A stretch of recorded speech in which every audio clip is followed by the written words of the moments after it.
it? It's that time, huh? Right? Right? Let's make sure the YouTube's awake. This might not be this might not be totally, yeah, here we are. Yes, YouTube's awake. YouTube's awake and healthy. Good morning, good afternoon, good day, good evening, good morrow. Good salutations. What if we just did salutations? What if we just did that? Guys, before we really kick into the show today, Edwin gives us an important alert here. If you are in California and you're looking to go vote and you're not registered, today is the last day. Check it out. Tuesday, and they mean today, is voters' last day to register for California primary without having to use a provisional ballot. Tuesday is the last day you can register to vote. You can check your registration status for the March 3rd primary on the California Secretary of State website. So that's an important announcement here. Edwin, thank you for sharing that. Thank you for bringing it to our attention. If you are in California and you're looking to vote and you're not registered yet, today is your last day to register without being issued a provisional ballot. And if you are issued a provisional ballot, that means your vote isn't going to be counted. Despite what anyone else tells you. They're going to, oh no, that's not, your vote's not going to be counted. You're given a provisional ballot, your vote doesn't count. You're given a provisional ballot, best thing you can do, turn on your camera, document it. That's the best thing you can do, because that means your vote ain't being counted. So today is the last day. If you are not registered in California and you're looking to register, today's the last day to register to vote. PSA over. Boom. Cool. So guys, this is interesting. So we got a lot to talk about today. Bloomberg managed to buy his way onto the debate stage. We're going to be talking about that. But first, this is in the queue. So we talk about this a lot on the show. When is it appropriate, or when should it be appropriate? I mean, obviously we don't live in this world, the world that it ought to be, but in an ought to be situation, when should you be rooting for a politician over a journalist as far as principles go, as far as the way things ought to be? The answer is never. You should never be rooting for a wait, I think I said it backwards. When should you be rooting for a politician over a journalist as far as the way it ought to be in the world? The answer is never. You should never be rooting for a politician over a journalist, even if it's a politician you like. Even if it's someone you like. Hey, no one's perfect. I like Bernie Sanders. Bernie Sanders has flaws, though. There's certain things about him that I disagree with. You know, I have disagreements with Bernie Sanders. I have disagreements with Tulsi Gabbard. Whenever a journalist is talking to them or questioning them, I should be rooting for that journalist to push them harder on certain things. And that goes for any politician in the history of ever. Even from the ones you like to the ones you don't like, you get the idea. Now, unfortunately, we don't live in that society, especially not here in the United States.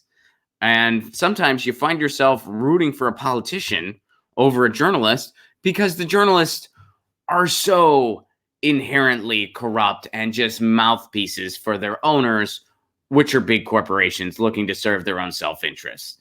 And man, sometimes they really grasp for straws. And boy, is here one of those for instances. So this is a journalist. This is a journalist for Politico. And here's what they had to say about a Bernie rally that happened in Richmond. That was well attended, by the way.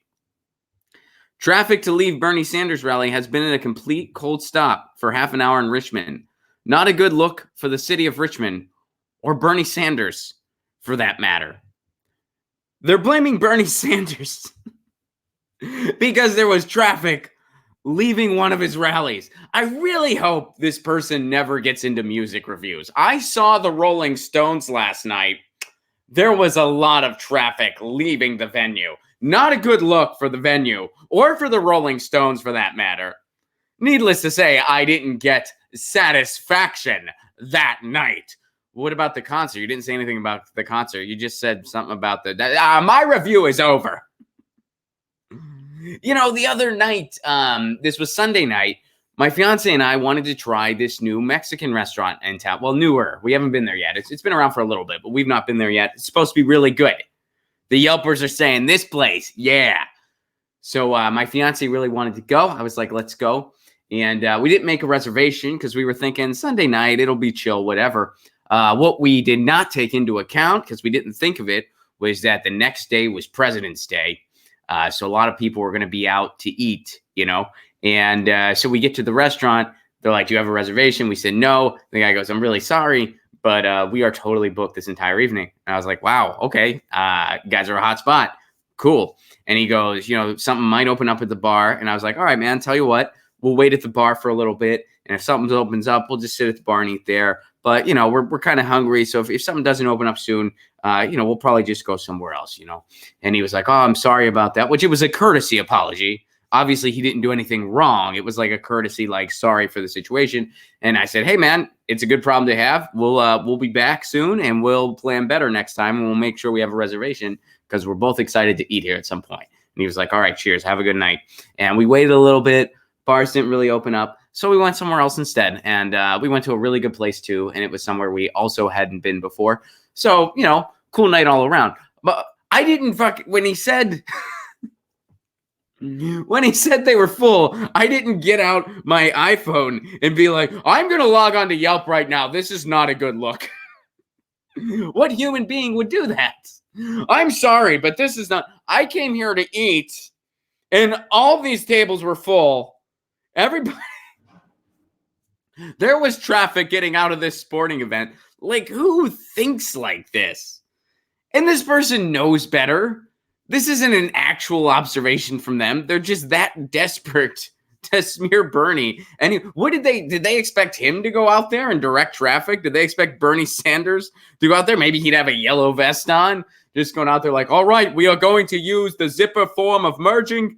That is the best way to merge to mitigate traffic problems. I have this manual stoplight with me. When the light is on green, that means you go. Speaking of green, I also am campaigning on a Green New Deal. It is not your turn, sir. Please stop driving like the 1%. Like, what do you expect? This is a journalist. A journalist did this. There was traffic at a Bernie rally because he's popular. Not a good look. Not a good look for this guy being popular, having people that want to go see him. What's he thinking? This is someone for Politico. This is someone for Politico doing this. I mean, that's amazing.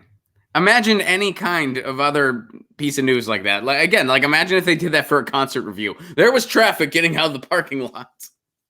You mean because everyone wanted to see this person because it was popular because all the seats were full? Yeah. Okay. All right. I think you don't understand the point of going to events. I think you miss the concept of how that's supposed to work. There's a comedian who has a joke about that. I think it's Nate Bargatze, and I don't want to recite the joke, but it's a very funny joke. And the idea that like he talks about how people leave an event early and he doesn't understand that. He's like, why do you, I think it's Nate Bargatze. It might not be, it might be somebody else. And I'm not trying to, but it's a really funny joke of how it's like, you remember the event. You're not like, oh man, I remember all that traffic we beat. But anyway, so yeah. All right, there we go. Missing the point of going to an event over at Politico. All in a desperate attempt to smear Bernie once again. And check this out. Mike Bloomberg buying his way into a debate. Mike Bloomberg, of course, recently dropped that ad where the whole point of the ad was that sometimes Bernie supporters are mean to him online. Oh, and by the way, in that ad, it wasn't even all Bernie supporters. Some of it was Andrew Yang supporters as well. He just made this 20-second collage of people being mean to him online. Some of them were just memes, by the way. They weren't even directed at him. And the 20-second collage not only included multiple accounts being used more than once, so he couldn't even get all different accounts for about 20 seconds of a collage, but also different supporters. It wasn't all Bernie supporters. It was different supporters. There was at least a Yang supporter or two in there. So that's what Mike Bloomberg is doing because he has billions of dollars and can just waste everybody's time, including his own, on this campaign, which is what he's doing. His entire campaign is a massive waste of time. But check it out. Bloomberg makes the debate stage, facing Democratic rivals for the first time. Billionaire Mike Bloomberg has qualified for the upcoming Democratic presidential debate, marking the first time he'll stand alongside the rivals he has so far avoided by bypassing the early voting states and using his personal fortune to define himself through television ads. That's a really nice way of saying he hasn't really done anything so far because he's just buying his way into the election. He's even more ridiculous than Tom Steyer, at least Tom Steyer, who is also buying his way into the election.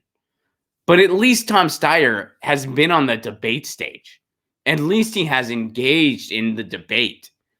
At least he has an issue he claims to care about, which is climate change. It's a little bit ironic considering he made a fortune exploiting the environment, and now he wants to fix the environment with the fortune that he made exploiting it. But Bloomberg's even worse than him, is my point.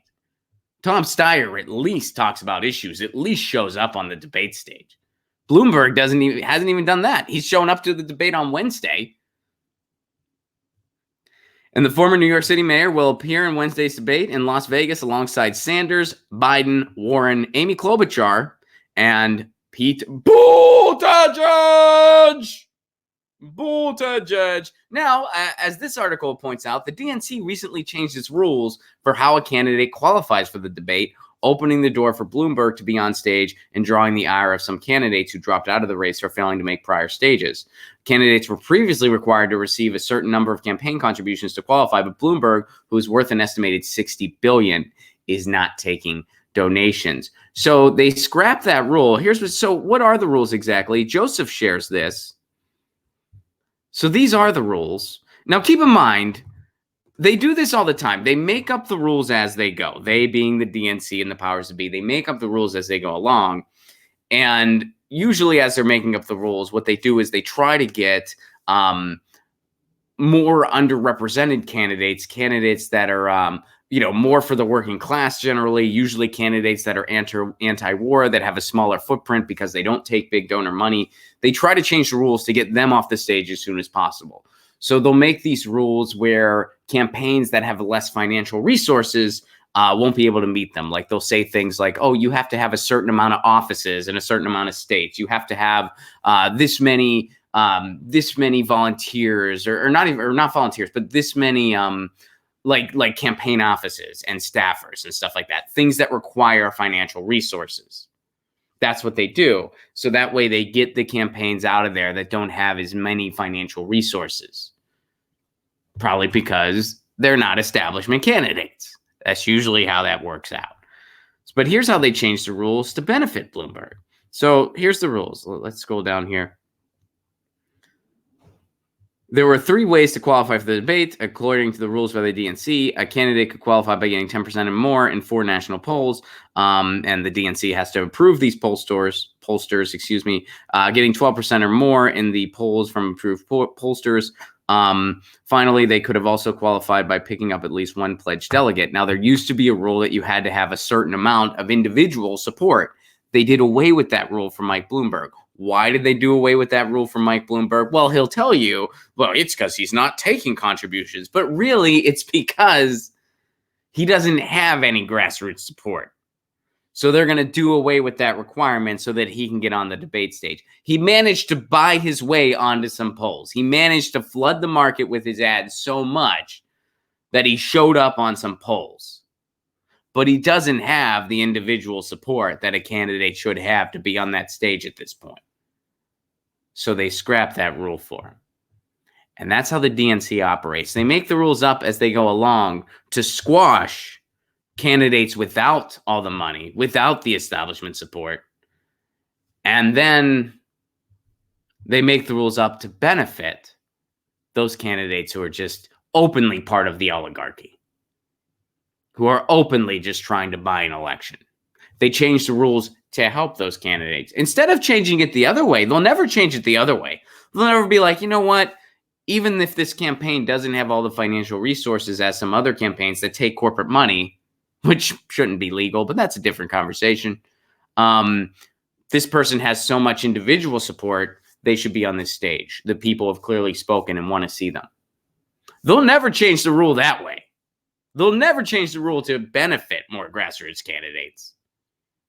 And we've seen it before. We've seen it. It repeats over and over. In 2008, they made sure they got Kucinich off that stage as soon as they could by changing the rules. He didn't have offices in certain places. Same with Ron Paul. They did it to Tulsi Gabbard this time around. If Bernie Sanders wasn't as popular as he is, they would do it to him. They've been trying. The DNC tried early on to kind of alter the rules so someone like Bernie wouldn't even qualify. They failed at doing it. So there you go. They changed this rule for Bloomberg because he doesn't have any grassroots support. And they want to try to mask that, so they're just ditching that requirement. Very interesting. Very interesting. So Bloomberg's going to be on the debate stage on Wednesday. Mike Bloomberg, the stop and frisk guy, the guy who instituted stop and frisk, the guy whose big campaign ad is a bunch of talking dogs saying what a cool guy he is. Because they couldn't get those testimonials from actual people. So they have paid actors doing voiceover for talking dogs. That's a Mike Bloomberg ad. Another Mike Bloomberg ad is just talking about how Bernie supporters, even though they weren't even all Bernie supporters, are mean to him online. That's Mike Bloomberg's message. Hey, here's some talking dogs that support me. Because stop and frisk didn't apply to dogs. So New York City dogs, they're cool with me. And some Bernie people were mean to me on Twitter. What a message. I mean, look at everything in our society, and your message is, hey, look at these people that were mean to me online. It's not a big surprise that Mike Bloomberg really connects with someone whose campaign slogan was, I'm with her. It's really not surprising that those two are pretty like-minded. Narcissist birds of a feather flock together. But we'll have to listen to Mike Bloomberg's dribble on Wednesday, as if these debates couldn't actually get worse. The worst one was that CNN one, by the way. The last debate was mildly better than the CNN one, which is saying absolutely nothing. That CNN debate was so terrible. I firmly believe everybody who was a higher up who had something to do with that debate, the moderators, and so forth, should have just been fired on the spot. That's how disgusting that debate was. All three of those moderators should have just been instantly fired. It was an insult to the idea of news and information. It was an insult to the American people. It was an insult even to the candidates on stage. To some of them, to Bernie, it was insulting. It was horrific. It was absolutely horrific. And all I could think of watching that whole debate was, we deserve better than this. You know, whenever people say, oh, well, the American people, they get with it. No one, we do not deserve this. The American people don't deserve this. We're better than that. We don't get that because that's what the people demand. We get that because that's what the owners demand. Because that's what the ruling class demands. Because that's what the corporate media demands. And that model is slowly going away, and they're going to do everything they can to try to retain their power. But anyway, next debate, we get Mike Bloomberg. So maybe it'll be even worse than the CNN one. Maybe he single-handedly can make it even worse. We'll see. But look forward to that train wreck tomorrow night. All right. Long Beach shares this, which, by the way, Joe shared some of that stuff for the last article. Thank you for that, Joe. And Long Beach shares this. Long Beach, a Twitter user, not the entire city. I don't know if I have the city of Long Beach behind this story or not. But Long Beach, the Twitter guy, he shares this. Thank you for this, Long Beach. Thank you very much. Check this out. California police have been illegally sharing license plate reader data. A major audit found that California cops shared data on the movements of millions of drivers without having policies in place disregarding state law. We should have Amazon Ring. It's a good thing that law enforcement can get all of your Ring footage, by the way. It's good that you have Ring at your house that Amazon puts in, and they allow the police to surveil you. Oh, and then they sell facial recognition software to cops, too. That's good. That's good we have this mass surveillance. I can't ever imagine it being misused. But here's what they're doing with license plates. Some of California's largest police department been collecting millions of images of driver's license plates, sharing them with entities around the country without having necessary security policies in place, in violation of state law, according to a newly released state audit. The audit, published Thursday, found that 230 police and sheriff's departments in the state currently use automated license plate readers, which can be fixed cameras or devices mounted on patrol cars. Police have touted the technology as necessary for enforcing parking and basic municipal laws and as a vital tool in child abduction cases and other high-profile investigations. But the California State Auditor's Office found that most of the data collected is on innocent people and their car movements. Los Angeles Police Department, for example, has collected more than 320 million images. Only 400,000 of those generated immediate matches to cars of interest. The remaining 99.9% of the images, which can be used to track people's movement across the city, stay stored in a department database for more than 5 years. The LAPD then adds other sensitive information to that database, sometimes tagging the photos with criminal records, names, addresses, and dates of birth. Meanwhile, the department has not established any written policy governing proper use of this data, which is in violation of a 2016 state law. Something happened in Georgia in which a police officer took a bribe to look up a woman's license plate to determine if she was an undercover officer. Wow. Here's what Senator Scott Wiener had to say about this. This is very troubling. This technology reportedly exists to help with parking enforcement and other basic law enforcement's responsibilities, and yet we're seeing a huge amount of data collected, retained, and shared unnecessarily.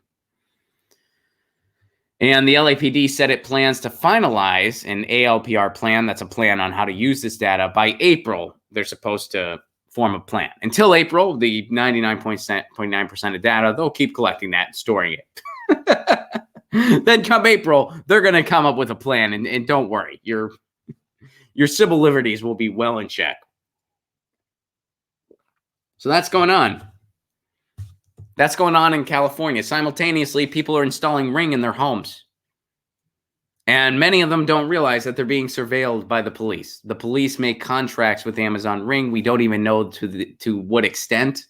We only know what we see on the surface, where they give them all of the footage, which means police can surveil an entire neighborhood at all times. They hand over that footage. Oh, and then they have facial recognition software. Now, in Northern California, they did ban the use of facial recognition software for police. But it's still going on in other areas. All right. So, a lot of people, they read George Orwell, and they thought it, apparently they thought it was a blueprint. They thought it was a guide. George Orwell wasn't an instruction manual, folks. It was a warning. End the clip there, Joe. That's a fun little quote. End the clip there. All right. Let's see here. So, guys, this is something interesting. This was shared by, let me make sure I get this Reddit handle right. Lady Diamphanis. I probably mispronounced that, and I apologize. But Lady Diamphanis, you shared this over on the Reddit subsection, which, by the way, our Reddit subsection is reddit.com/r/GetYourNewsOnWithRon, where you can drop articles for me in the Reddit subsection, and I do visit it. And that's how we build this show. You know the premise here at Get Your News On With Ron. So Trump, his 2021 budget seeks to eliminate library funding again. By the way, this is on the heels. We did that story at the beginning of the year. More people use the library than go to the movies. New studies show that more people still to this day go to the library than go to the movies. Now, are there a number of reasons for that statistic, and not all of them are great? Sure. Part of it is people can't afford to go to the movies. Certainly. But nonetheless, people are still using their libraries. I personally use my library constantly. I always have at least one book out. And libraries are such a huge asset to a community. Like it's, and I know we talk about that a lot on this show, but I've always been a library lover. I am also a big fan of alliteration. I try to be I try to be. I aspire for alliteration. All right, now I'm just fishing here, and alliteration's actually that's an I, so I screwed that up. But whatever, it's off the top of my head. Give me a break. Lover libraries, we'll take that. We'll take that. But here's the deal. The Trump 2021 budget seeks to eliminate library funding again. So every year since his start as president, Trump's attempted to eliminate funding to libraries. What do you do? Where does the GOP get off on this? Like what? It's like, first of all, this is such all of these things that he tries to cut, and it's not just. I mean, Bush did the same stuff. It's the GOP always does stuff like this, where it's like.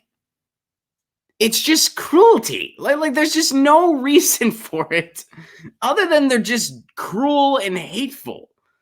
Like they're just so angry at ideas and knowledge that they're like, library, screw it. Like this is such a small drop in the bucket to the budget. It's barely anything at all. It's like the equivalent of saving a penny. And yet they do it. They're like, oh, we're going to cut funding for NPR. Which, by the way, hey, that worked out great because now NPR takes a bunch of Coke money. And it shows in their programming, big time. They're nice, polite Republicans now. That's what they are. It shows. And they're like, yeah, anyway, let's get to the article to talk about what they're cutting specifically. All right, so the 2021 budget calls for elimination of the National Endowment for the Humanities, the National Endowment for the Arts. All three have been subject to elimination in the administration's prior budget proposals. As the primary source of federal funding for museums and libraries, IMLS, that's the library, the Institute of Museum and Library Services, where a lot of libraries get their funding, invests in communities of all sizes from rural to urban in every U.S. state and territory. IMS ensures public library services for all Americans, help preserve the heritage of our nation, and provides critical funding for literacy and workforce development programs. IMLS is a crucial tool. All right. So, as pointed out in previous assaults to the budget of these organizations, beloved and well-known events would see their end, including the National Book Festival, the NEA's Big Read program, and regional book festivals and more. The NEH also has spearheaded significant projects, including the Library of Congress's Chronicling America digital historical newspaper collection. The NEH also funds the museum, a bunch of museums in California. I know that for a fact as well. The 2021 budget, titled A Budget for America's Future, proposes an increase on spending on military. We spend more on our military than the next 13 countries combined.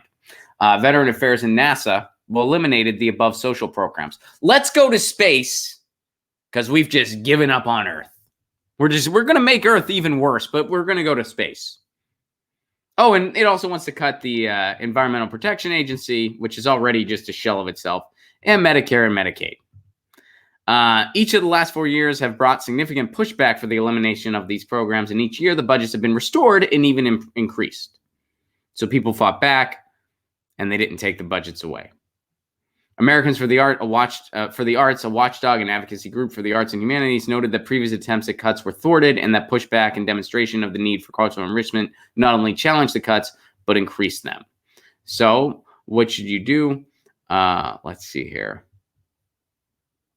Brown encourages everyone invested in the future of library services to reach out to their congressional representatives and demand they fight to restore funding for the IMLS, NEA, and NHA.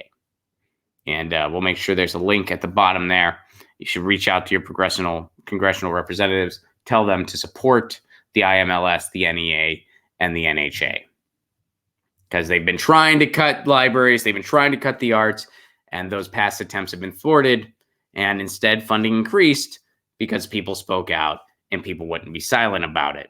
So there you go. They're going after the libraries again. What do they like? I just don't know what goes through people's heads where they're just like, yeah, we should just do.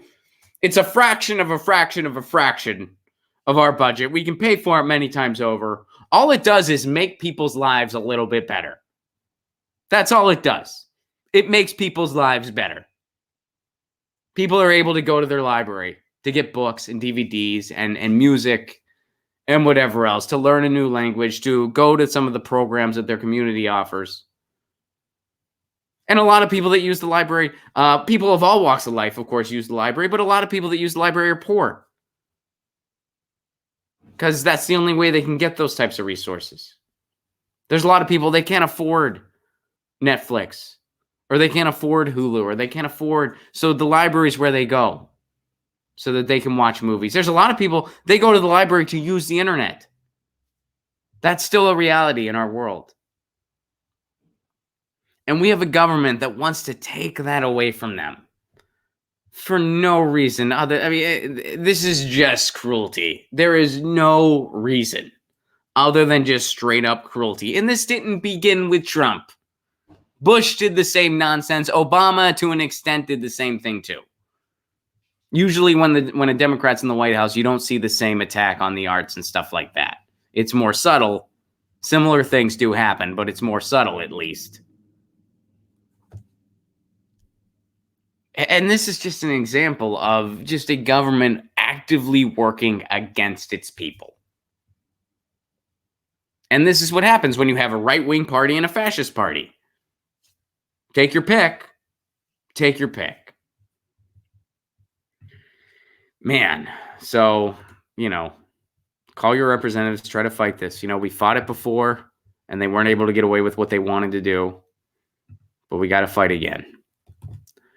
So let me see what you guys are saying. And then we're going to hear from a special guest who has the truth about that recent Bloomberg ad. You probably saw that recent Bloomberg ad. You're probably wondering what really went down with that Bloomberg ad. Well, we know the truth about it. One of our contributors knows the truth, and they're excited to share it with you. First of all, tour dates, I got them. February 29th, San Francisco, California. Don't wait. Get your tickets now. February 29th, San Francisco. Get your tickets, ronplacone.com.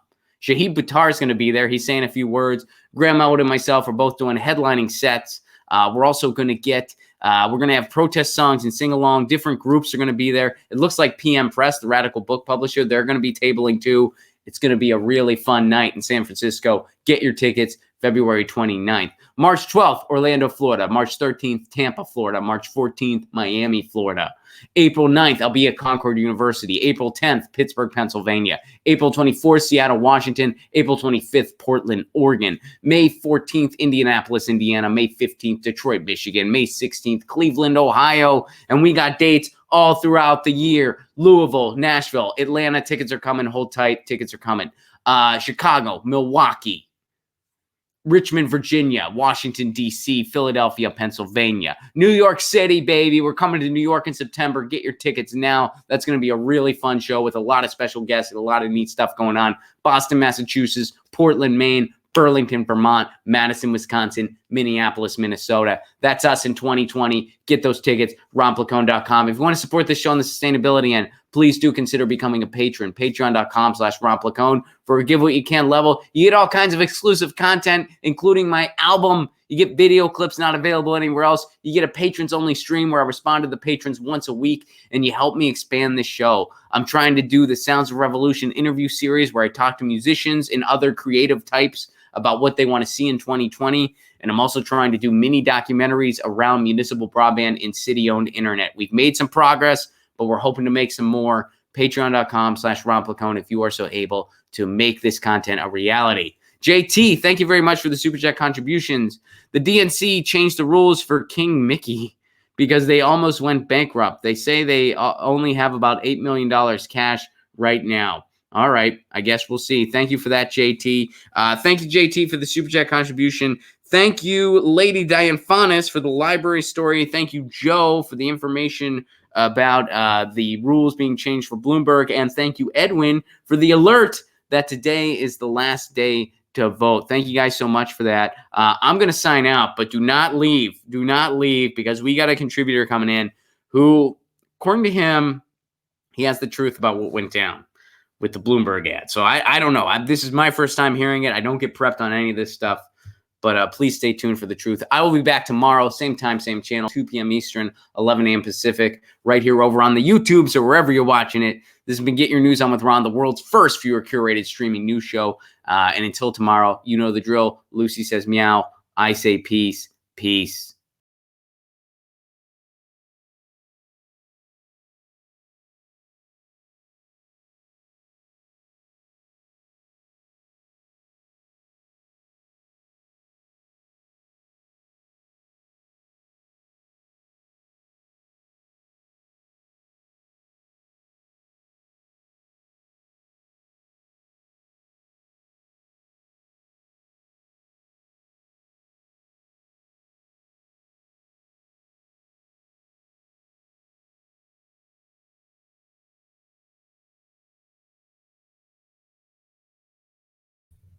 Hello.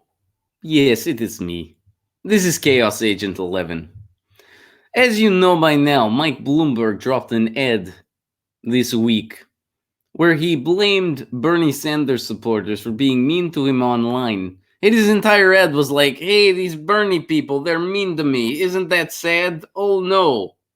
That was his entire ad. And you may be asking yourself, who was behind this ad? Who told billionaire Bloomberg this was a good idea? Not me, actually. Totally not me. As you guys know, I left electoral politics recently because I was out chaosed by those shadow people in Iowa. They came up with this shady ass app, and it was very shady, and they totally, it was just chaos. I am amateur chaos agent compared to them. I am currently developing shady ass app. It is a shadier app with an even shadier name. And Shady Ass App Inc. will probably not launch until 2024. Until then, I am very humbled. So no, it was not me. But I still have an in at the Joe Biden campaign, and they give me information. So who was behind the Bloomberg ad, you ask? All of the other 2020 candidates other than Bernie. Yes, it's true. All the other establishment candidates, they were all in on it. Because they all met in the room, and Liz was like, look, I tried that sexist conversation thing. It did not work because I have the inferior improv skills. And Joe Biden was like, oh, did Chaos Agent 11 give you improv classes? And she was like, yes. And he was like, he also gave them to me, and he gave them to Bernie. Bernie got best grade. What did you get? And Liz Warren was like, Joe, I got a better grade than you. You failed class. I got C-. And he was like, oh, why? And she was like, listen, Joe, that's why. Please stop talking. And they were like, how do we thwart Bernie? We have to get together. So Bloomberg made his ridiculous ad about online trolls. And if that doesn't work, their next plan is Pete Buttigieg is going to make an ad where apparently when he was 18 years old, he met Bernie and Bernie refused to sign an autograph for him. And it hurt his feelings. And that's why he became a centrist. That's according to that meeting. That's what's going to happen next. And then if that doesn't work, if Pete Buttigieg's ad does not work, which by the way never actually happened, Joe Biden is going to put out an ad that at some point in the 90s they were all at the conference together, and Bernie Sanders ate a turkey sub that was actually Joe Biden's turkey sub. Joe Biden was so upset about this that he went home and wrote the crimes bill. So if you don't like the crime bill, that is also Bernie Sanders' fault. That's what they're going to try to do if this monumental Bloomberg ad does not work well. So there you have it. They're all getting together, trying to sow chaos. This humbles me as a chaos agent. This is why I left campaigns. But now you know the truth. Chaos has been sown. Until next time, meow says black cat, and I say chaos.